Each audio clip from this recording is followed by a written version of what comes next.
Hi, my name's Maren and welcome back to my channel, Maren Makes It.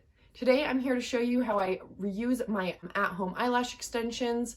I'm going to be showing you how to do this with the brand called LashLinx. However, I've done this with other brands as well, such as KISS FALSCARA, as well as LASHIFY gossamer lashes. So you can definitely do this with other brands too. I will say that different brands can hold up to the process a little bit differently, and I've also found that within a brand, different styles can hold up a little bit differently to cleaning as well. Doing this is great because first of all, it saves you a lot of money, and second of all, it's great for the environment because you're not using these lashes as a single-use product. Instead, you're getting multiple uses out of each set of lashes. If you're totally confused about what I'm talking about, LashLinx is a brand that makes an at-home eyelash extension system. So the lashes are applied to the underside of your eyelashes. You can typically expect to get 5 to 7 days of wear out of them. So it's kind of a hybrid between daily false eyelash and getting eyelash extensions done at the salon. I've already made a really in-depth video on eyelash application and also removal of how to get the actual pieces off your natural lashes. However, I've never talked about before on this channel how I'm actually able to clean and reuse the lashes. Of course, you definitely don't have to do this. You can totally use them as a single-use product. So I wanted to see how the different styles from the LashLinx lash ribbons hold up to the cleaning process. So I have 4 different styles laid out here.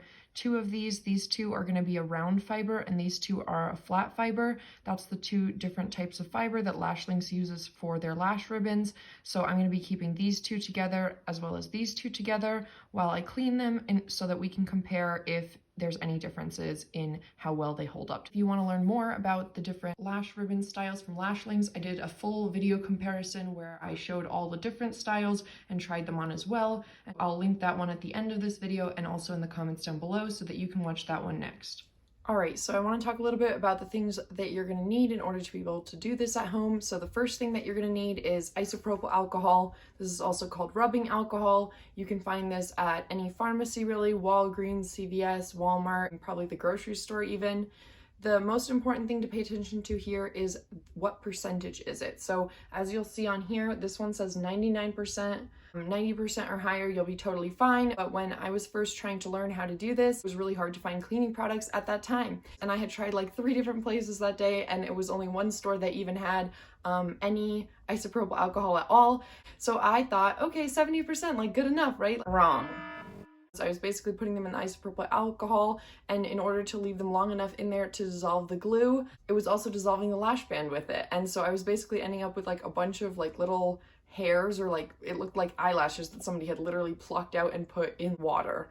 That was really frustrating for me, so save yourself that mistake and just make sure to get 90% or up. So what I'll do now is take all the used lash segments that I have and put them in a small plastic container. So usually I'll use a small Tupperware, like the kind you put salad dressing in is perfect. Another example is like a little medicine cup, basically just any kind of small plastic container. You could even use like the lid of a water bottle or so I'll put the lashes in there, I'll soak them fully with isopropyl alcohol.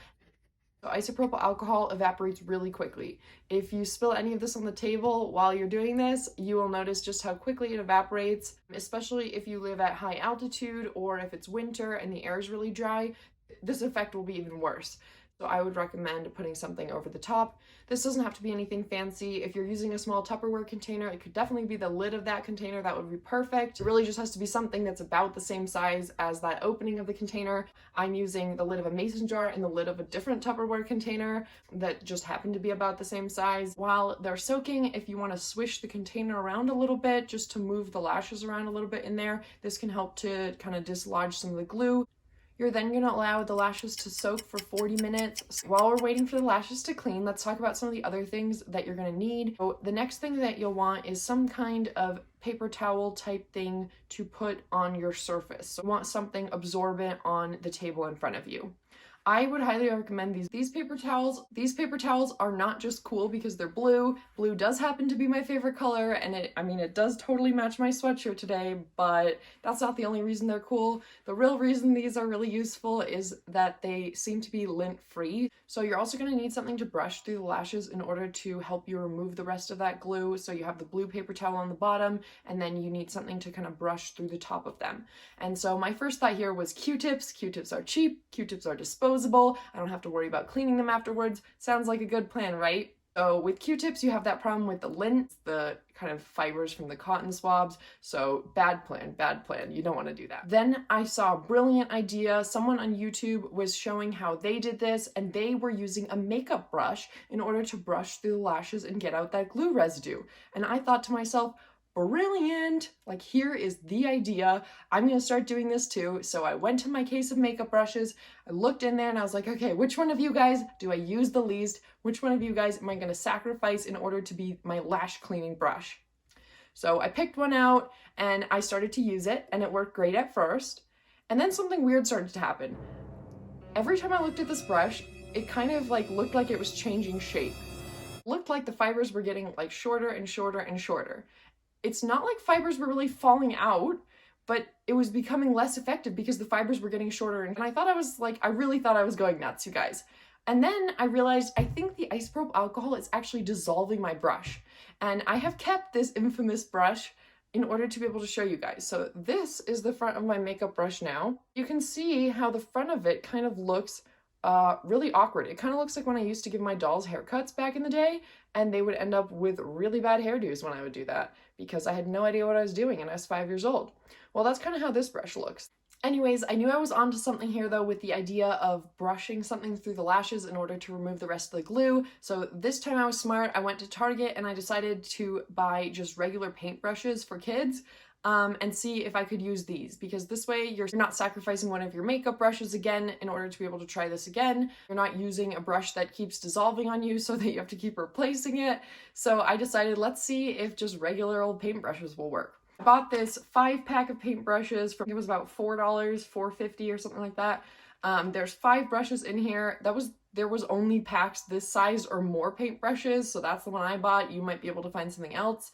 And these ones are definitely not dissolving on me. So the 2 paintbrushes that I've used the most are going to be the 2 flat ones. So they look like this up close, and then they're really flat from the front. So now I use my cheap little Crayola craft brushes in order to brush through the lashes and remove any of the glue. I use usually the smaller one for kind of more delicate lash styles, and then the bigger one for more volume lash styles, or ones with a more thick lash band that can kind of handle the bigger brush. It definitely does go quicker to remove the glue with the larger brush.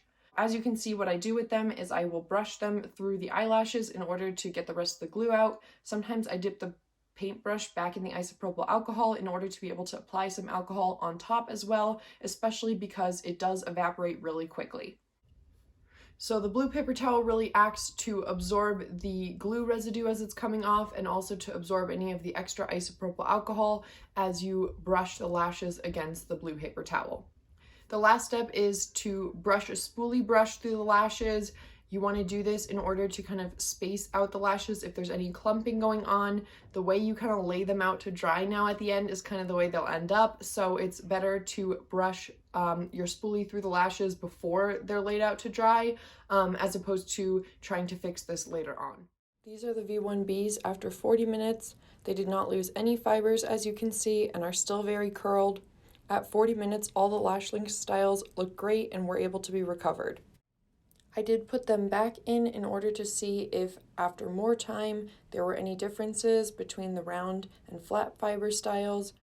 So I just wanted to do a 12-hour check-in. It's pretty much been exactly 12 hours since I put these in this morning. So you can see that some of the lash fibers here are missing. If I kind of try to do it on camera here for you, look at how easily I'm able to pull out some of the lash fibers. So these come out really easily now.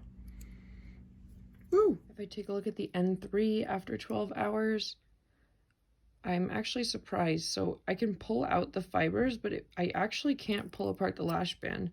Like you can see here, that plastic's holding. So in this case, I think it's more that maybe the lash fibers fall off a little bit. Actually, they're not really falling off at all. Okay, so maybe the N3s are our most durable lash to washing.